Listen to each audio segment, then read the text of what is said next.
So super edgy is an acronym. Stands for Swing Up, S-U-P, of Quantum Emitter, E-R, population. It's a super project we're doing, and I want to explain to you what this is about.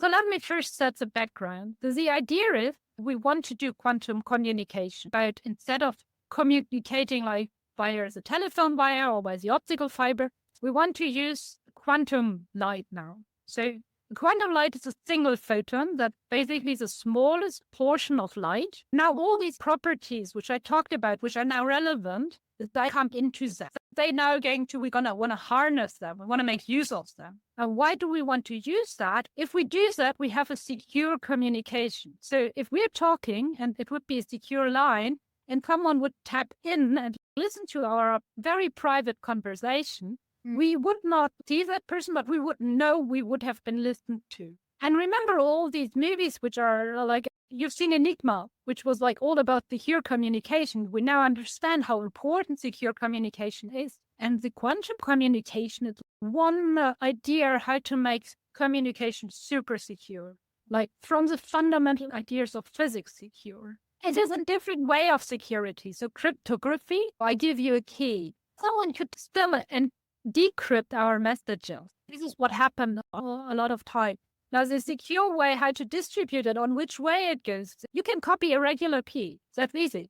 If it's a line of numbers, you can copy that just with your notebook. You cannot do that in quantum mechanics. Why not? Oh, there's the theorem which is actually called no cloning theorem. We rely on that. It's more complicated than that, but the idea is in quantum mechanics, there's not just zeros and ones as from a classical computer, but you can have everything in between. That is called a phase or a coherent superposition thing. But the still thing is you can still just measure 0 or 1. But say it was in the middle. It was half 0, half 1. So it's 50-50. You can get one or the other. Yeah, that's one thing we named. So you can make a couple of repetitive measurements and thereby get the statistics, and you will know that instead just giving 50-50 regularly, you took a quantum 50-50. And this is where it all relies upon. And then this was the first proposal. It was given like 40 years ago. And now we're trying to implement that. And they're more complicated of these proposals. But you cannot copy the quantum state because while measuring it, you need to destroy it. And then reconstructing it is tough.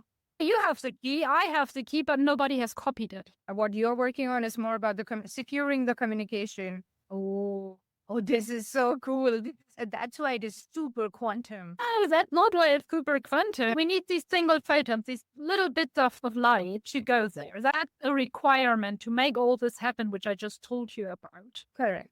And now to get that, what we can take is what is called a quantum emitter. That can be an atom, and you can excite it. On re-excitation, it will lose its excitation, it will emit the single photon. So now the question is how to excite it. So imagine that you want to go up in the swimming pool, you want to go up the ladder and jump in the pool. That's a similar process because you excite yourself and the pool splash is basically the single photon.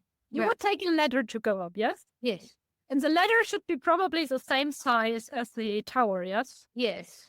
That's how we do. That's what people have done before. You can take a ladder which is a little bit higher. That would be okay, yes? And you can, that's okay. What we do now is we take 2 ladders, but both are too short. Just a little bit too short. Just like you try to stretch, it doesn't work. So basically, we attach the ladders in a smart way to each other, and you have to jump from one to the other to get up. So super edgy is an acronym. Stands for Swing Up, S-U-P, of Quantum Emitter, ER, population. The swing up, quantum emitter. Yes. And the R of the... Oh,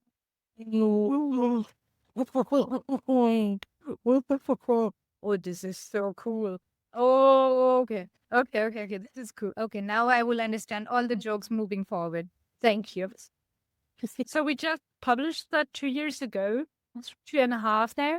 And it was very unsearched for. That was very surprising to everybody, but also very much needed to everybody. So people really went to the lab immediately after we brought it out and tried to measure it. And it worked. So this is the best thing if you're a surgeon. You propose something which you think is like totally just your mind, and then it works and you're like, yeah. We hope you enjoyed this snippet. Check out the full episode by following the link in the show notes.